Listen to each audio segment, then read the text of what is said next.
La corruption au Congo-Brazzaville, c'est le thème de cette émission d'aujourd'hui. Nous avons en direct de Chicago Maître Champion. Bonsoir Maître Champion. Bonsoir monsieur le journaliste. Oui, nous parlons aujourd'hui de la corruption au Congo-Brazzaville et le cas le plus flagrant, c'est celui du ministre Silou qui a organisé une campagne de rachat des cartes d'électeurs hier dans le quartier Bakongo, donc proche de l'ambassade des États-Unis. Que pensez-vous de la corruption en général au Congo-Brazzaville et de la corruption pendant ces opérations préélectorales? En ce qui concerne ce problème, d'abord, la corruption, c'est quoi? C'est la première question que je m'en vais me poser. La corruption, c'est un mal. C'est le fait de corrompre quelqu'un en le soudoyant pour qu'il agisse contre son devoir. Ça, c'est d'après le Petit Larousse.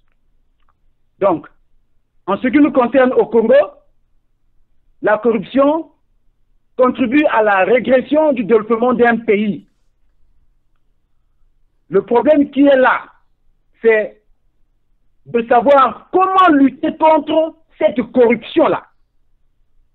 Mais les réponses sont très simples. Moi, je pense que pour lutter contre la corruption, tout le monde devrait mettre sa main dans la pâte. Quand nous avons une opération concernant la corruption, nous avons le corrupteur, le corrompu, on peut même avoir les témoins. Le corrompu peut amener ce problème en justice. Le témoin peut amener ce problème en justice.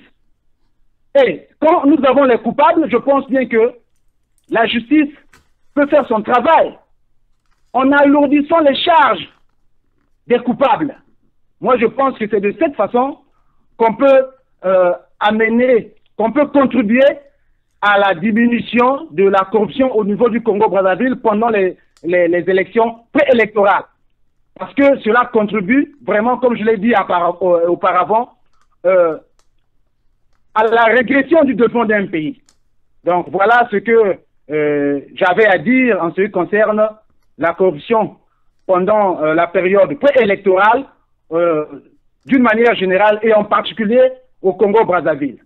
Merci, monsieur le journaliste. Est-ce que, avant que vous nous partiez, monsieur Champion, est-ce que la justice elle-même n'est-elle pas un maillon de cette chaîne de corruption?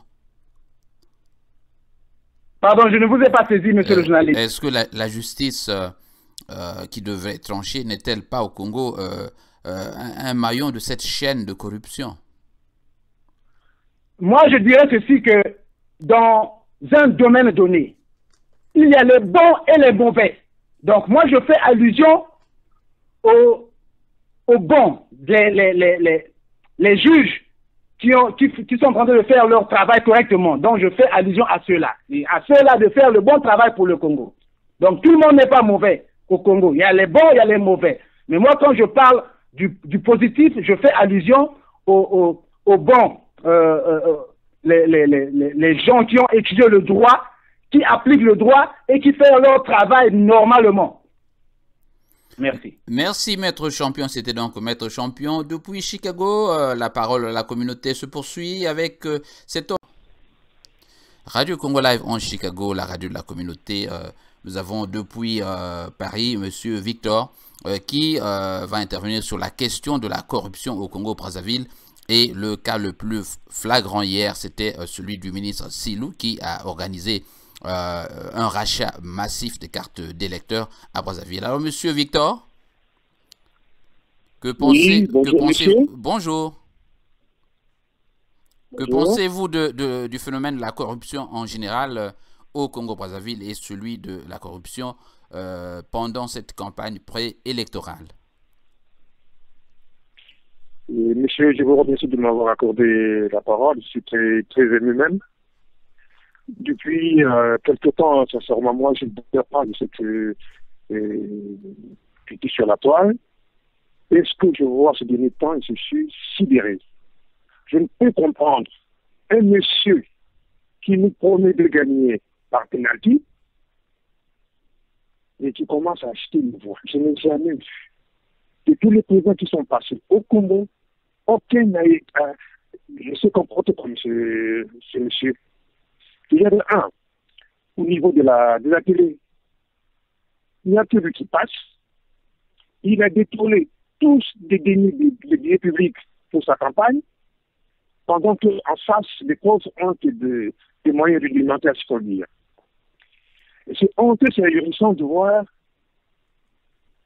que les gens qui l'ont affamé, c'était pas de fait, c'est lui qui l'a provoqué. Qu'on achète les voix des gens. Et moi, j'ai fait une publication ce matin, je dis simplement ceci. C'est sûr que Sassou, il va annoncer sa victoire. Est-ce qu'ils auront le courage de regarder dans les yeux ou de dire où nous avons gagné? Non. Et ça sera casse-lui. Lui qui, en l'heure de journée, qui nous parle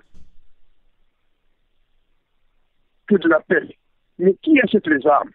C'est bien lui. En face, nous n'avons pas d'armes. On empêche celui qui a voulu qu'il y ait des élections anticipées. Et c'est lui aussi qui empêche aux autres candidats de sillonner l'étendue de la République. Où allons-nous? Alors, j'aimerais savoir qu'on me dise qui est les démocrates. Mais je dirais tout simplement ceci à tous ceux qui ont vendu leur âme, qu'ils fassent des surenchères de 20 000 francs, ce n'est pas assez.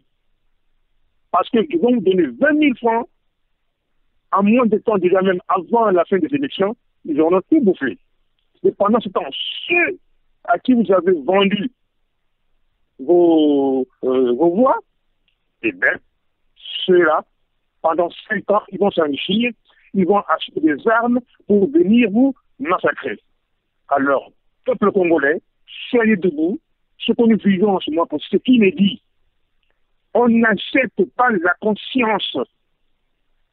Où allons-nous? Où allons-nous, monsieur, mesdames, nos frères, ouvrez les yeux. C'est vrai, prenez cet argent, mais ne monnayez pas vos cartes d'électeurs. Parce que le jour de l'élection, eh bien, ces messieurs-là, ils vont trafiquer. Et puis, voilà ce que ça va donner. Vraiment, je suis très écœuré. J'espère que d'ici là, il y aura un rebond national. Vraiment, vous comprenez, je suis tellement ému, tellement en colère parce que je ne peux jamais l'accepter. Je vous comprends. Ce monsieur qui devait gagner par pénalty, ce que je ne comprends pas, monsieur. Il est sûr de pouvoir gagner par pénalty, il empêche aux autres de s'exprimer. Ce que je ne comprends pas.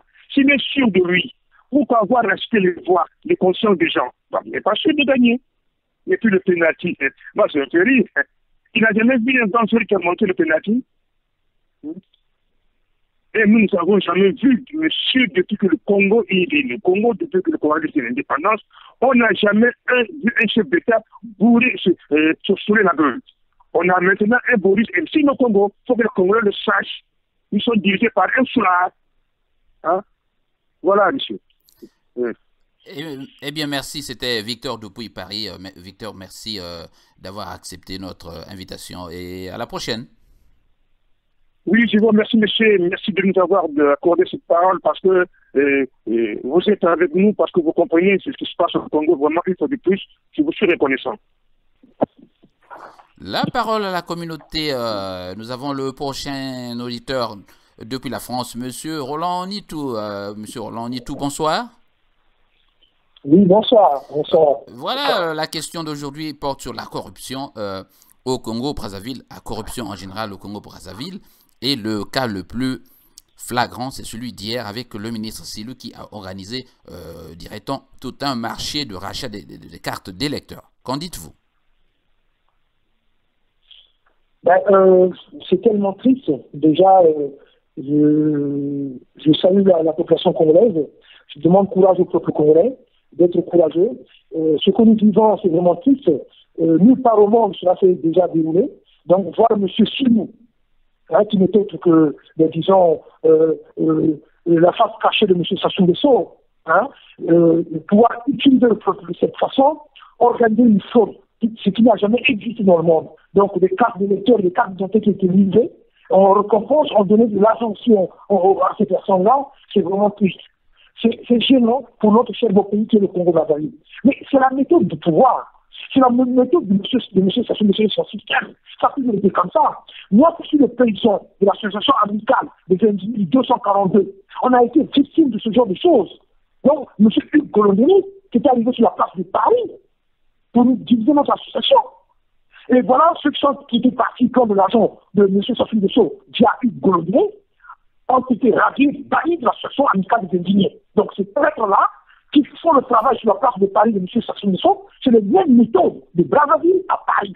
Et après, il y avait M. Osiala, l'honorable Osiala, que moi j'appelle le déshonorable, qui est venu aussi sur la place de Paris, afin de nous corrompre pour qu'on puisse se taire. Voilà les mêmes méthodes de PCT depuis des années et des années. Maintenant, M. Silou, son chef, voilà les exemples. M. Silou vous a montré le travail de PCT de M. Sassou Nguesso. Alors, peuple congolais, nous allons encore accepter à vivre dans ce genre de situation où le pays est humilié, le peuple congolais est humilié, parce que c'est la presse internationale qui a relayé cette information. Parce que c'est le monde entier, on parle du Congo-Brazzaville. M. Sassou Nguesso nous a tellement humiliés. La question que je me suis toujours posée, est-ce que M. Sassou Nguesso, sincèrement, est-ce qu'il aime le Congo et le peuple congolais? C'est une question. Est-ce qu'il aime donc la deux questions? Est-ce qu'il aime le Congo? Première question. La deuxième, est-ce qu'il aime vraiment le peuple congolais? Parce que M. Silou, s'il a agi dans ce sens-là, ça veut dire qu'il a reçu les directives de son chef, qui n'est autre que M.